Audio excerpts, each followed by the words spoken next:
حضرت عمر فاروق رضی اللہ تعالیٰ عنہ فرماتے ہیں کہ ایک دن اللہ کے رسول صلی اللہ علیہ وسلم تشریف فرما تھے اور حضور کے پاس جبریل امین علیہ السلام حاضر خدمت ہوئے، اور جبریل امین علیہ السلام اس وقت آیا نہیں کرتے تھے، معمول سے ہٹ کر اس وقت تشریف فرما ہوئے۔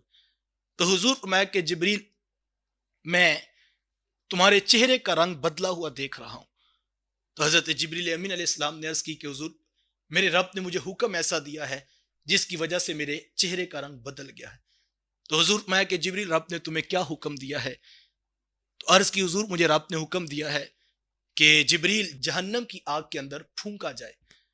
تو میں نے 1000 سال تک جہنم کی آگ میں جو ہے پھونکنے کا حکم دیا، تو جہنم کی آگ سفید رنگ کی ہوگی۔ رب نے پھر حکم دیا کہ جبریل اس کے اندر مزید پھونکا جائے۔ 1000 سال مزید پھونکا گیا تو پھر وہ جہنم کا آگ کا جو رنگ ہے وہ سرخ ہو گیا۔ رب نے پھر حکم دیا جبریل اس کو مزید پھونکا جائے، تو 1000 سال تک مزید پھونکا گیا اور اب اس کا رنگ سیاہ ہو گیا ہے۔ اور حضور اب کیفیت یہ ہے کہ اس کے انگاروں سے روشنی نہیں نکلتی ہے اور وہ سیاہ اور تاریک ہو چکی ہے۔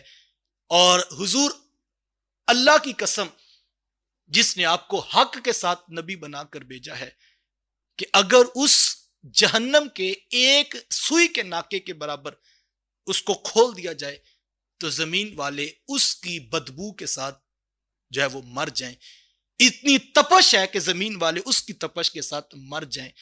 اور حضور، میں اگر جہنم کے نگران میں سے کسی ایک کو زمین پر اتار دیا جائے، اس کی شکل کی بدصورتی دیکھ کر زمین والے فوت ہو جائیں۔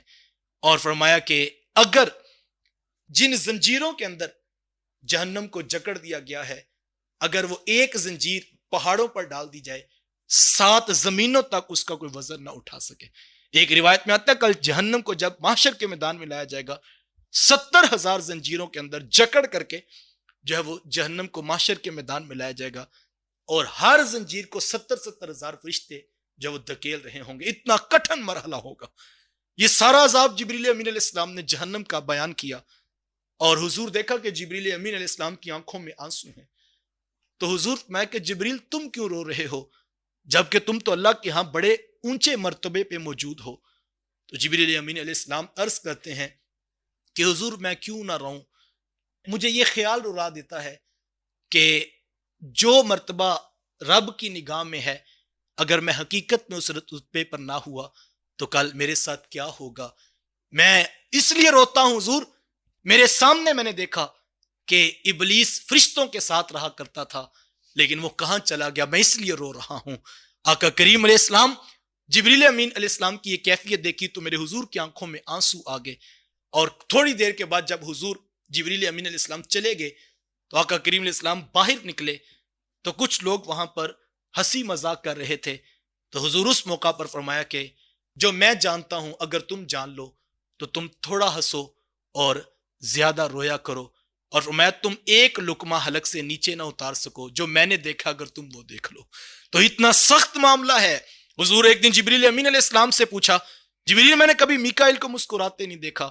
تو حضرت جبریل امین علیہ السلام عرض کرتے ہیں کہ حضور، جب سے میکائیل نے جہنم کو دیکھا ہے اس کے بعد وہ کبھی مسکرایا نہیں ہے۔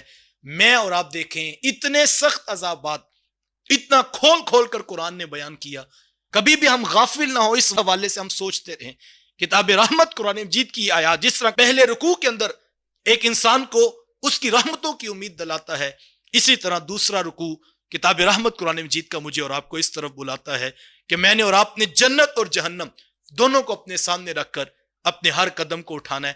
اپنا ہر فیصلہ کرنے سے پہلے یہ سوچئے کہ اٹھنے والا قدم مجھے جنت کے قریب کرے گا یا مجھے جہنم کی طرف کھینچ کر لے جائے گا۔